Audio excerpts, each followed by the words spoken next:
Yes, saya Ahmad Mahmudin, nomor NIM 202 10 10 9. Di sini saya akan mempresentasikan tentang konteks sosial dalam perkembangan yang ada pada keluarga. Nah, biasanya itu ada hal yang mempengaruhi, yaitu seperti proses keluarga, yaitu yang dalamnya itu juga ada interaksi di sistem keluarga, juga ada kognisi dan emosi dalam proses keluarga. Dan di sini ada dua hal penting, yaitu kognisi dan emosi yang untuk memahami bagaimana proses keluarga itu bekerja. Dan juga ada perkembangan masa orang tua, dan juga ada sosialisasi spesifik area. Itu hal ini tuh menguatkan bagaimana orang tua tuh cara bersikap.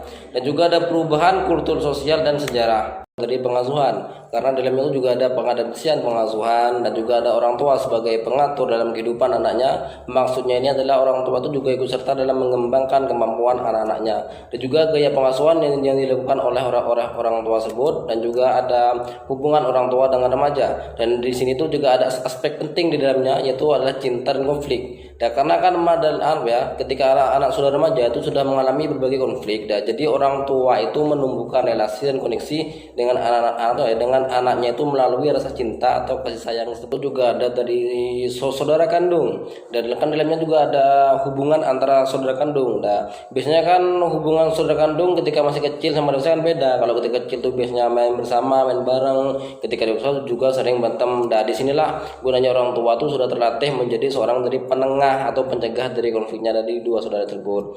Dan juga ada dari urutan kelahiran. Dan biasanya kan di sini kan juga biasanya tuh kebanyakan anak pertama tuh terkenal dengan kepintarannya, kemandiriannya, keterbukaan pikirannya. Beda kan dengan anak terakhir, biasanya terkenal dengan manja, itu semuanya itu. Dan juga dari perubahan keluarga di dalam perubahan dunia sosial. Di sini juga ada orang tua yang bekerja. Itu biasanya kan orang tua yang memiliki waktu kerja yang panjang. Itu biasanya kan sampai lupa dalam mengatur dalam dunianya. Ini juga dapat mengaruhi perkembangan dari seorang anak. Dan juga anak-anak dalam keluarga yang cerai. Nah, banyak penelitian juga yang bahwa anak yang hidup di dalam keluarga yang cerai itu biasanya menunjukkan sikap yang buruk daripada anak yang hidup di keluarga yang baik. Dan juga ada orang tua angkat. Dari sini juga anak-anak yang hidup di keluarga angkat cenderung tuh lebih bisa dikontrol sikapnya daripada anak yang hidup di keluarga yang cerai.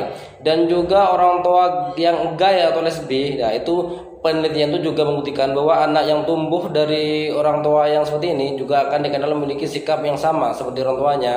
Juga dari keragaman budaya, etnik, dan sosial ekonomi dalam keluarga. Ya, biasanya itu dari budaya. Nah, perbedaan budaya ini bisa membuat banyak perbedaan tentang bagaimana seorang anak itu bertindak. Dan juga dari etnik. Nah, biasanya itu anak yang hidup di dalam etnik minoritas itu cenderung menjadi anak yang pemalu dan korban kekerasan dari lingkungannya yang lebih mayoritas.